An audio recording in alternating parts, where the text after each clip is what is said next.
j'avais envie de lancer une nouvelle tradition parce que j'avais envie de discuter un petit peu avec vous plus régulièrement et je me disais que on pourrait se faire des sessions café papote pour parler des derniers événements de votre vie ou de la mienne et en tirer de la force, de la motivation, du courage, de la détermination, en tirer des enseignements, réfléchir ensemble et puis voilà, je pense que ça pourrait être bien agréable et donc je vais essayer de lancer ces petits lives régulièrement le matin. J'ai pas encore décidé d'une heure qui pourrait être chouette, donc n'hésitez pas à me dire dans les commentaires, là en dessous, qu'est-ce que vous en pensez. Est-ce qu'il y a une heure que vous préféreriez? Est-ce qu'il y a un jour que vous préféreriez? Sachant que généralement, je ne fais pas ça le week-end, parce que le week-end, c'est famille, c'est repos. Mais on ne sait jamais, peut-être que le week-end aussi, une fois de temps en temps, mais disons qu'on ne tombe pas dessus de base. Voilà, donc de quoi j'avais envie de vous parler aujourd'hui? J'avais envie de vous parler des plaintes, de porter plainte, que ce soit à la gendarmerie ou au commissariat. J'y pensais parce que ce week-end, j'ai reçu quelques commentaires sur ma page à propos de justement de violences physiques. Et je sais que la plupart d'entre vous, généralement, n'ont pas envie d'aller porter plainte. Et j'ai été à votre place, donc je comprends très bien pourquoi. Mais étant de l'autre côté, maintenant, étant dans la stratégie, et étant capable de voir ce qui est important ou pas, je pense que c'est une mauvaise tactique. Donc,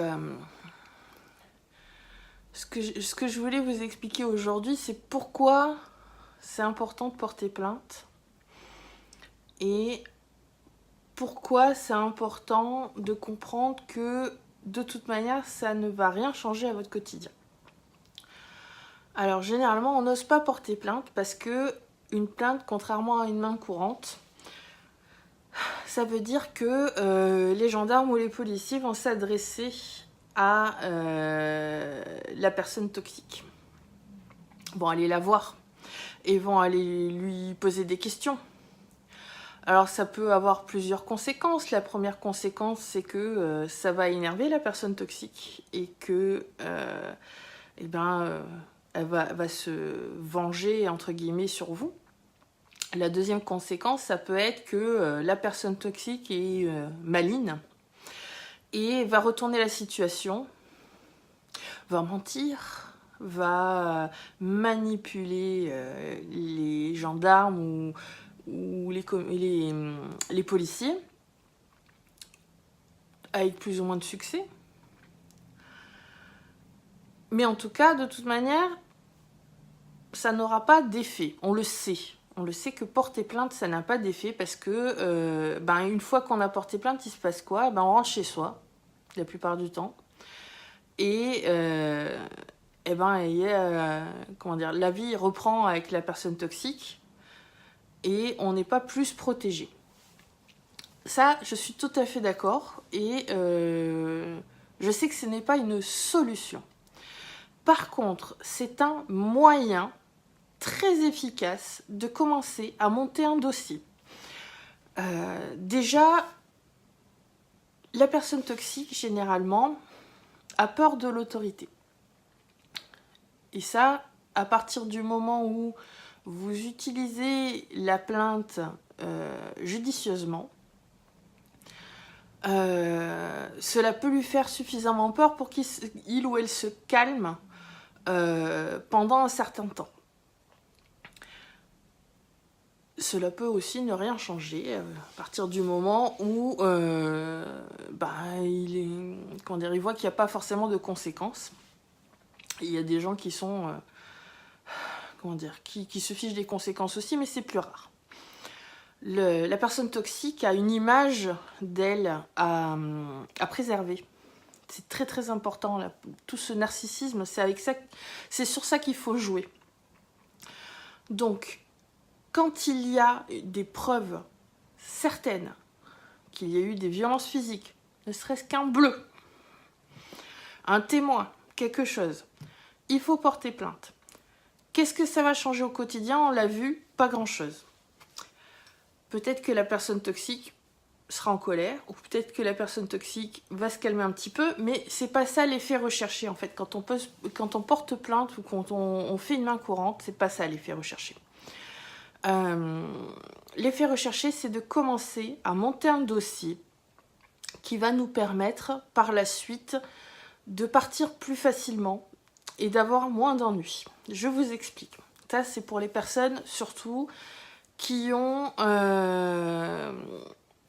des enfants avec cette personne toxique ou qui ont peur qu'une fois parti, ça continue. Que la personne continue à aller les chercher, à essayer de les frapper ou de les obliger à faire des choses contre leur gré.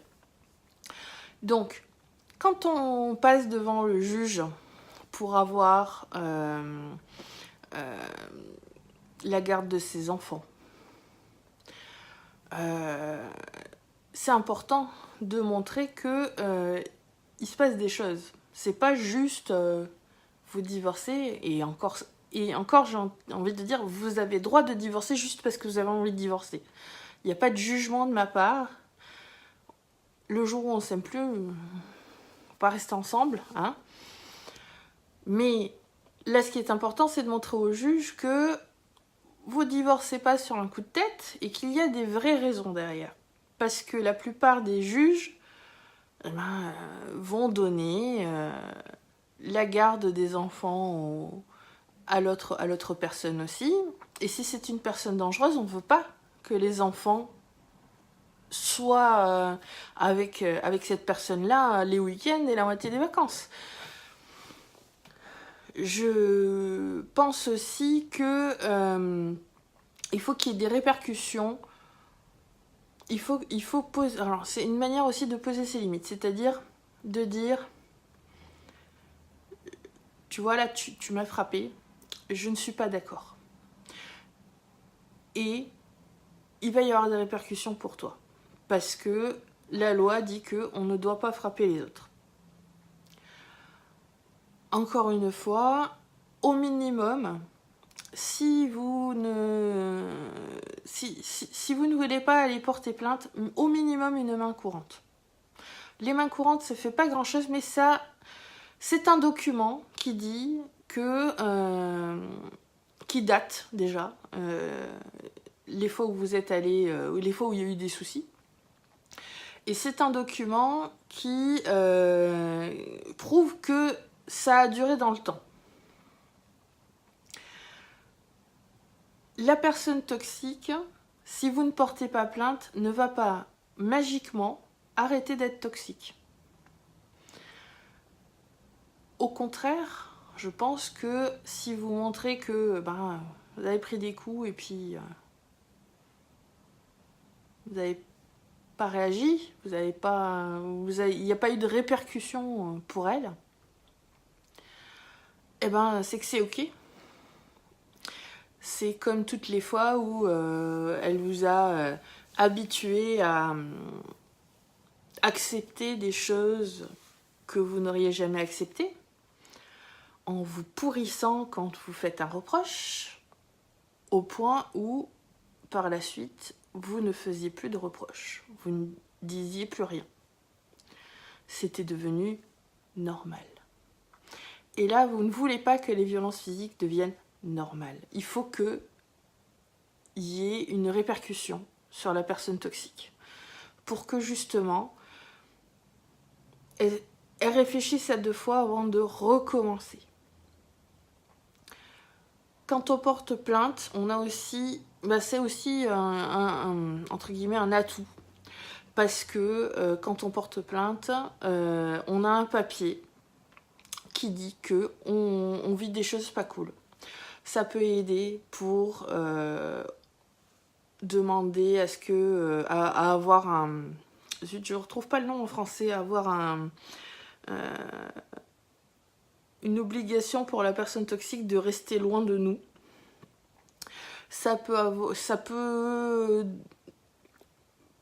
comment dire, ça peut pousser les assistantes sociales à nous obtenir des choses en urgence, comme des allocations, comme un endroit où aller se réfugier. Bref, la plainte, ça existe, c'est pas juste pour faire joli. Moi, je vous recommande de pas hésiter.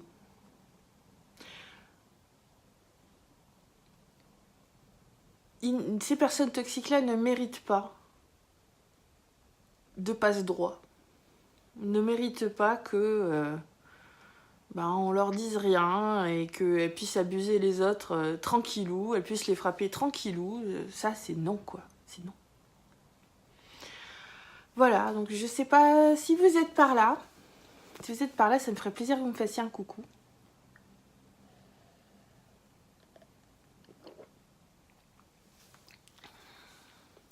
Donc ça, c'était ce que j'ai... Voilà, c'était ce à quoi je réfléchissais ce week-end. Si vous avez envie de me dire des choses par rapport à ça, n'hésitez pas. Je vous écoute et puis on peut en reparler lors du prochain live. Sinon, j'avais envie de vous dire qu'aujourd'hui il fait super beau, que c'est super agréable. C'est le temps que je préfère. J'aime quand il fait beau comme ça et pas trop chaud.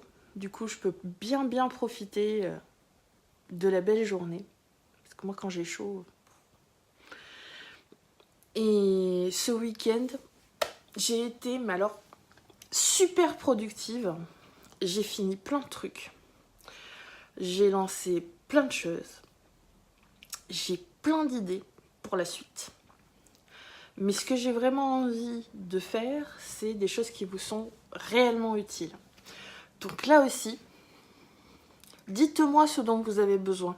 Dites-moi, moi je ne demande que ça, de créer du contenu qui vous soit utile. Je ne veux pas juste en faire qu'à ma tête. Bon, j'ai plein de choses à dire de toute manière sur tous les sujets. Mais si vous avez des envies particulières, des besoins particuliers, dites-le moi. Parce que le but finalement de cette communauté, c'est de s'en sortir toutes ensemble et de s'entraider. Est-ce que je vous ai parlé? Je pense que je ne vous ai pas encore parlé. J'ai créé un programme que j'ai finalisé ce week-end. Je ne sais pas si je vous en ai déjà parlé. Le programme qui s'appelle Résister. Et il est conçu spécialement pour les femmes qui sont dans une relation toxique et qui ne peuvent pas encore partir. Je dis pas encore parce que je vous souhaite de partir très vite, très bientôt, de vous créer une vie pleine de bonheur, de sérénité. Mais des fois, il y a des contraintes de temps, il y a des contraintes d'argent. Et pendant ce temps-là, on est malheureuse. Et ce petit programme Résister, c'est un programme qui dure une semaine, mais que vous pouvez refaire autant de fois que vous voulez. Et qui va vous donner des clés pour justement mieux résister quand vous ne pouvez pas partir tout de suite. Donc on va parler de confiance en soi, on va parler de refuser les comportements toxiques, on va parler d'être intouchable, on va parler de prendre soin de soi, voilà. Chaque jour, 3 petits pas, genre 5 minutes par petit pas. Genre voilà, si tu peux dégager 3 fois 5 minutes dans la journée, tu peux faire ce programme. Je suis en train de mettre en place un groupe Facebook privé juste pour les personnes qui sont dans ce programme, pour qu'elles puissent échanger entre elles, parler de ce qu'elles arrivent à faire avec le programme, dire les endroits où elles ont du mal pour qu'on puisse les aider. Je vais au fur et à mesure créer des vidéos pour répondre aux questions les plus fréquentes et qui seront exclusives pour ce programme-là. Et c'est un programme qui est exprès à tout petit prix parce que je sais que les personnes qui sont dans des relations toxiques, qui ne sont pas encore parties, ont souvent des difficultés avec les finances parce que il faut un petit peu cacher à la personne toxique qu'on a envie de s'en aller des fois, ou alors il faut justifier de toute dépense. Des fois, il vaut mieux que la personne toxique ne sache pas qu'on s'en va ou qu'on veut s'en aller. Donc tout ça, c'est un tout petit prix, justement, pour que vous n'ayez pas trop de mal à l'obtenir. N'hésitez pas non plus, pareil, encore une fois, toujours, j'ai envie de communiquer avec vous. Mettez-moi des commentaires, dites-moi qu'est-ce que vous en pensez. Dites-moi, est-ce que c'est quelque chose qui vous intéresse? Est-ce que vous préféreriez quelque chose d'autre? Quels sont les moyens les plus pertinents pour vous de recevoir du contenu? Est-ce que c'est du texte? Est-ce que c'est des vidéos? Est-ce que c'est de l'audio? Est-ce que ça serait, je sais pas moi, des livres, des PDF, quelque chose? Moi, je pense que la plupart des gens vont vouloir être capables de faire ça depuis leur téléphone discrètement. Donc, l'email, les groupes Facebook fermés, comme ça, tout le monde ne peut pas rentrer regarder ce que vous avez écrit dedans. Voilà, je pense que ça, c'est bien. Après, regarder une vidéo sur YouTube au passage, ça peut être sympa. Dites-moi si vous avez des idées différentes, si vous avez des préférences. Je veux tout savoir. Et voilà, j'ai pas bu mon café. Est-ce qu'elle est pas merveilleuse, ma tasse?